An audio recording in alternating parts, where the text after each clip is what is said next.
Sudah istirahat yang cukup, tapi sering merasa lelah, sering sakit kepala, atau penglihatan rabun, hati-hati, bisa jadi itu suatu gejala dari hipertensi. Yuk, simak video ini sampai habis.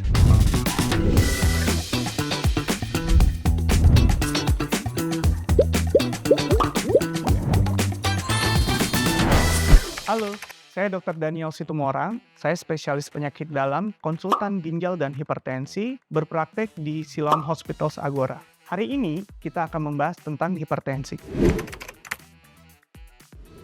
Jadi darah tinggi atau yang biasa kita sebut dengan hipertensi ini merupakan suatu penyakit tekanan darah meningkat dari normal. Bisa kita lihat dari sistolik atau tekanan darah yang atas dan diastolik. Yang kita bilang hipertensi di mana tekanan darah sistolik itu lebih dari 140 dan atau tekanan diastolik, tekanan darah yang di bawah itu lebih dari 90.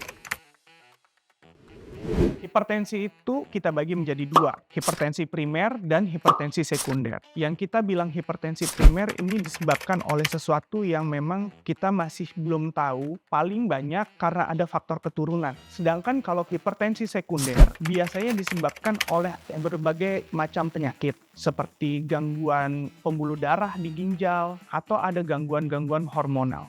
Penyakit hipertensi itu biasanya tidak bergejala, namun ada beberapa tanda yang bisa memungkinkan bahwa ini suatu sakit hipertensi. Dari yang hanya sekedar sakit kepala, nyeri kepala yang berputar, mual, muntah, tidur tidak berkualitas atau sulit tidur, sampai ke gejala seperti nyeri dada, sesak nafas, atau bahkan sampai gangguan berkemih. Yang utama adalah menghitung atau mengukur tekanan darah secara berkala sehingga kita mengetahui berapa tekanan darah kita. Karena itu, penyakit hipertensi sering tidak disadari. Makanya dia sering dibilang dengan silent killer. Karena hipertensi dalam jangka panjang dapat merusak berbagai organ, seperti gangguan jantung, gangguan ginjal, gangguan penglihatan, atau bahkan sampai stroke.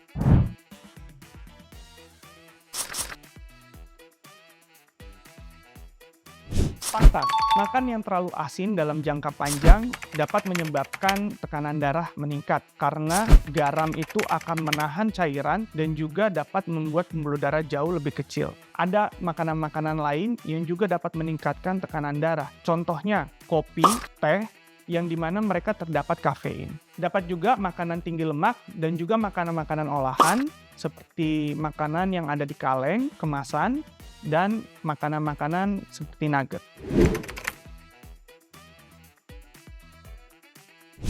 Fakta, karena stres dapat mengaktifkan sistem simpatis di mana itu akan membuat pembuluh darah jauh lebih kecil dan juga meningkatkan denyut jantung. Sehingga perlunya adanya stress management yang baik.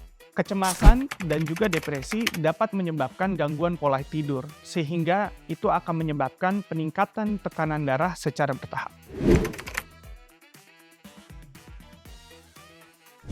Mitos, dalam pengobatan hipertensi, yang dibutuhkan bukan hanya keteraturan dalam minum obat, tetapi juga memperbaiki pola hidup. Pola hidup yang diminta adalah bagaimana mencapai berat badan yang ideal. Yang kedua adalah olahraga secara teratur, di mana olahraga ini dibutuhkan kurang lebih 30 menit setiap hari. Jenis olahraga yang dianjurkan adalah seperti intensitas sedang ataupun intensitas yang berat. Yang ketiga, selain dengan olahraga, juga dibutuhkan pola makan yang sehat, seperti mengurangi konsumsi garam, kurang lebih 2 sendok teh per hari, dan juga mengkonsumsi tinggi sayur dan buah. Dianjurkan juga untuk mengurangi makanan yang tinggi lemak, itu juga dapat menurunkan resiko terjadinya hipertensi. Yang keempat adalah kurangi dan hindari merokok, di mana merokok merupakan salah satu faktor yang cukup berat untuk terjadinya hipertensi. Yang terakhir, tidur yang cukup, kurangi stres atau cari inner peace, mencari hobi ataupun kesenangan, serta berpergian seperti vacation, berlibur di tempat yang kita senangi. Mitos, hipertensi bukan hanya untuk orang yang gemuk atau yang kurus, tetapi juga dapat terjadi pada semua orang, laki-laki, perempuan, muda, dewasa, atau bahkan usia tua. Jangan lengah, perhatikan tanda-tanda awal dari hipertensi.